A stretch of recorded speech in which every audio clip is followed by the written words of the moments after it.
CPM തീവ്ര വലതുപക്ഷ പാർട്ടിയായി മാറിയെന്ന് പ്രതിപക്ഷ നേതാവ് വി.ഡി. സതീശൻ പൊതുയുഗ യാത്രയ്ക്ക് നിലമ്പൂരിൽ നൽകിയ സ്വീകരണ സമ്മേളനത്തിൽ സംസാരിക്കുകയായിരുന്നു അദ്ദേഹം. ഇതൊരു മഹായുദ്ധമാണ്. ഈ യുദ്ധത്തിൽ നമ്മൾ വിജയിക്കുക തന്നെ ചെയ്യും. കാരണം കേരളത്തിലെ ജനങ്ങളുടെ ഹൃദയാഭിലാഷമാണ് ഈ ദുർഭരണത്തിന് അന്ത്യം കുറിച്ച് ഒരു പുതുയുഗത്തിന് തുടക്കം കുറിക്കണം.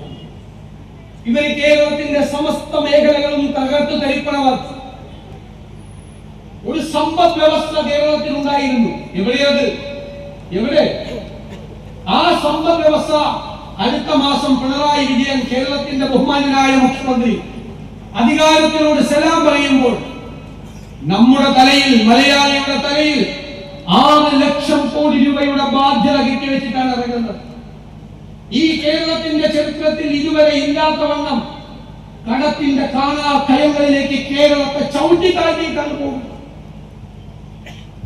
നമ്മളിനി വെറും പ്രതിപക്ഷം മാത്രമല്ല, നമ്മളിനി ജനങ്ങളുടെ ആഗ്രഹം പൂർത്തീകരിച്ച് അധികാരത്തിൽ വരേണ്ട മുന്നണിയാണ്.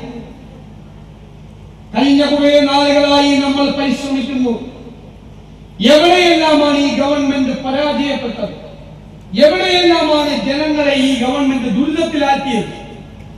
അവിടെ നിന്നെല്ലാം കേരളത്തെ കൈപിടിച്ചെഴുന്നേൽപ്പിക്കാനുള്ള പദ്ധതികളും പരിപാടികളുമായിട്ടാണ് UDF വരുന്നത്. നിലമ്പൂർ ഉപതെരഞ്ഞെടുപ്പ് വിജയത്തിന്റെ ആവേശത്തിൽ ടീം UDF കേരളത്തിന്റെ പുതുയുഗത്തിന് സജ്ജമെന്നും വി.ഡി. സതീശൻ. UDF അധികാരത്തിലെത്തിയാൽ മതേതര കേരളം തിരിച്ചുപിടിക്കും.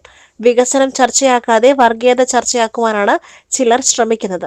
UDF ഭൂരിപക്ഷ ന്യൂനപക്ഷ വർഗീയതയെ ഒരുപോലെ നേരിടും.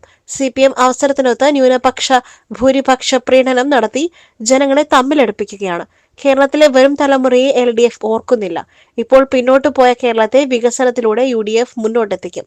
പരമ്പരാഗത പദ്ധതികളും ആധുനിക സംവിധാനങ്ങളും AI വിദ്യയും ഉപയോഗപ്പെടുത്തി വന്യമൃഗശല്യത്തിൽ നിന്നും പരിഹാരം കാണും. CPMന്റെ രക്തസാക്ഷികൾ കോൺഗ്രസിലേക്ക് വന്നുകൊണ്ടിരിക്കുകയാണെന്നും വി.ഡി. സതീശൻ പറഞ്ഞു. യോഗം ലീഗ് ദേശീയ treasurer PV Abdul Wahab MP ഉദ്ഘാടനം ചെയ്തു.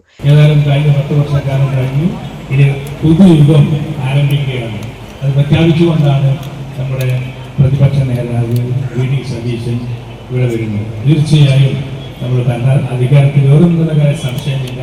ഇതൊക്കെ ശരിയാക്കാൻ ഇത്രത്തോളം 10 കൊല്ലക്കാലം ഖജനാവ് പിടിച്ച, ഇനിയും എത്രയോ കാലം നമ്മൾ കടം പലിശ കൊടുത്ത് ഇടാൻ പറ്റാത്ത അത്ര കടം ഉണ്ടാക്കി വെച്ച സർക്കാരാണെങ്കിലും നിങ്ങൾക്കറിയാം, പിണറായി വിജയന് മുമ്പ് തന്നെ ആന്റണി സർക്കാർ വന്നപ്പോൾ ആന്റണിക്ക് ഡൽഹിയിലേക്ക് പോകാൻ വരെ ടിക്കറ്റ് എടുക്കാൻ പറ്റാത്ത അവസ്ഥയായിരുന്നു അന്ന് കേരളത്തിലുണ്ടായിരുന്നു.